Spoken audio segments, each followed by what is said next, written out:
কেউ যদি হাত তুলে আল্লাহর কাছে দোয়া করে আর চায়, ওই হাত ফিরিয়ে দিতে আল্লাহর নাকি লজ্জা লাগে। সুবহানাল্লাহ কইতে বললেন না?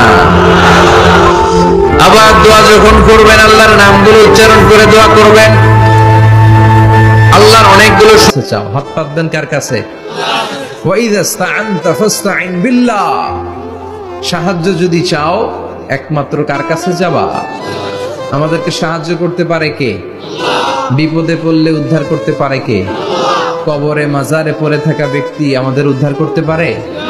কথা বুঝতেছেন তো? সহজ না কথাটা? এতজনের কাছে যাওয়া যাবে না, এতজনের কাছে মাথা। নিজের ভুলগুলো বুঝতে পেরে কেউ যখন কান্না করে আল্লাহর কাছে কাঁদে, তার চোখের পানি চোখ বেয়ে নাকের ডগা বেয়ে মাটিতে পড়ার আগেই ওই ক্রন্দনরত বান্দার জীবনের সব গুণ আল্লাহ মাফ করে দেয়।